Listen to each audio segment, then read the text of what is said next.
I also went out to America with my brother and our American carp fishing buddies.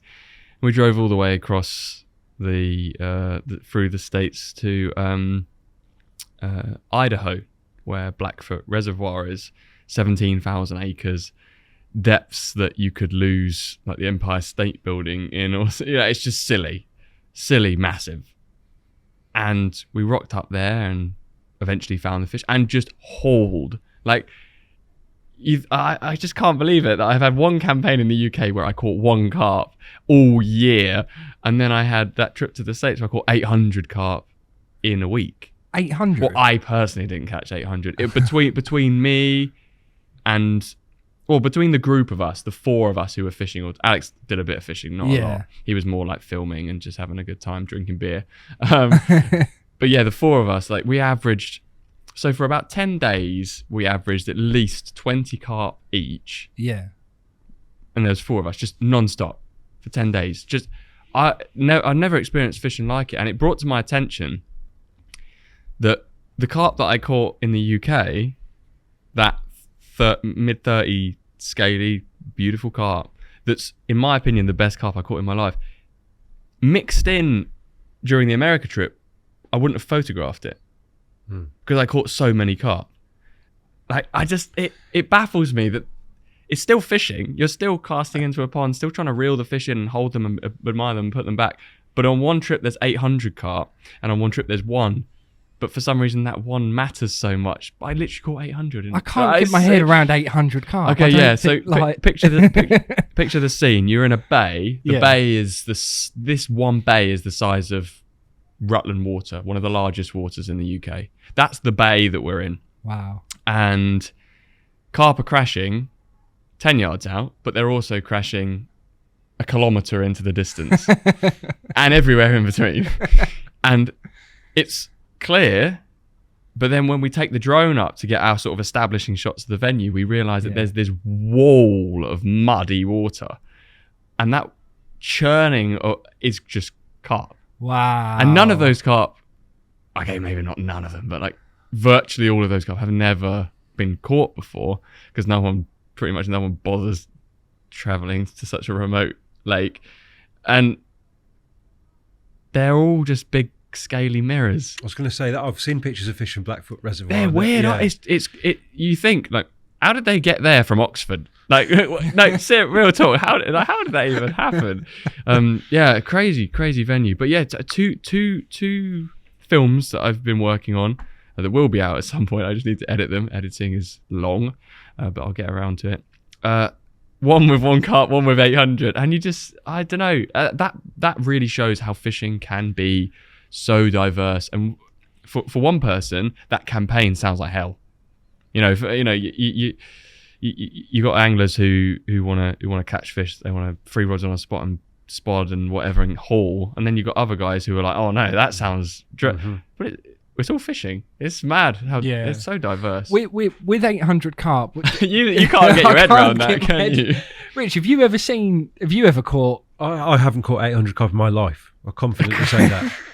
Have you filmed anybody that might be close? Oh yeah.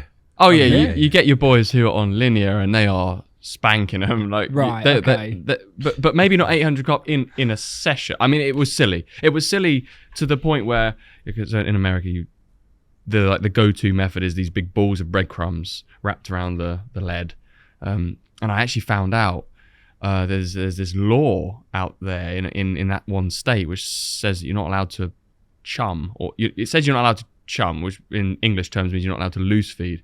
The only thing that you're allowed to put into the water is what's actually on your hook. So I don't know whether we quite like dodged that rule by tucking the hook into the ball of like method mix. It's blurry. And we were only really learning about the sort of. Is that what they call pack bait? Pack bait, yeah. It's just a mix of like panko breadcrumbs, creamed corn, and so we were wrapping that around the big inline lead and blasting it out with a couple of grains of fake corn. And you're putting it on the rest. You're turning around to go and get your second rod, and it's gone. And it's a 22 pound zip linear. You go back, you pick up the rod, you do it again, and it rips off again. It's a 24 pound fully scaled, and you're like, how many of them are there out there? And we did that relentlessly for days, because we were like is there a massive one in here? And maybe there isn't, but we caught them up to about 37. Maybe so when you're catching so many carp, and you're thinking about what's the narrative here? Oh, with the you film have to make it. We've got to get a big one. With- yeah. We're fishing for a big one. I won't lie. After like 5 days of that, we didn't fish in the night. Impossible. That was going to be my next question. You wouldn't Yeah. have an ounce of sleep, so we reeled in the night. With the film, it was tricky because it's like there's only so many times you can go, and here's number 674. Like that would be silly. But we, as most anglers, feel like you catch one, you want to catch a bigger one, and we were really pushing to try and find that Blackfoot 40, but we didn't quite hit the 40-pound mark. But what I did work out was that whilst the sort of American way is to fish these balls of pack bait, and it's definitely the quickest bite. In the UK, you think about a matchman on a heavily stocked venue, they're bagging up on method feeder. It's the same thing but scaled up. And these carp are not fished for, so carp in the UK in say a pressure day ticket, they would spook off of a big ball of white breadcrumbs. That is not something, if they've been caught a few times, that ball of it's not going to be. But out there, it's like they see it and they just smash it. I got an underwater shot of a carp just coming in and inhaling the breadcrumbs and then taking the hook bait. Or the whole lot. There's like, he's clearing up. He's having it all. He's not scared. Like he brushed the line and the line like went across his face. He nudged the lead and I was just like, is this fish gonna spook? And of course he's not. He's never seen a lead before. Doesn't know what line is. Never touched it in his life. He's just going around. Yeah, crazy. But then I started being like, well, okay, this is silly. We're just catching so many and I want to try and get a bigger one. I also want to have a little break. I want to get some footage rather than just running for rods constantly. So I fished single 20mm, 50mm pop up. Bite slowed down a little, but still catching plenty. I was like, I'll try 2 20mm. That kept going. I tried 3 20mm. I ended up with 5 20mm boilies. And I wish I could show you guys a photo because it was hilarious. It looked like something pretty naughty, to be honest, but it was like that long and this big size 2 hook.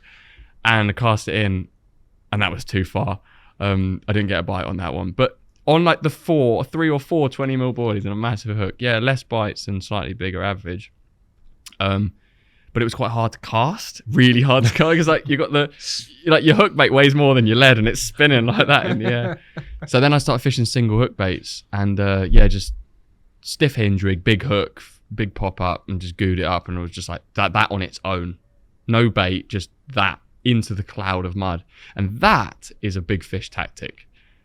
It seemed to be the way. I caught maybe 4 or 5 carp a day instead of like 25, and each one was, I never had one under about 24, 25 pounds, and the other boys were catching 4-pounders, 10-pounders, 15, and that was cool. But every fish so scaly and untouched. I loved it.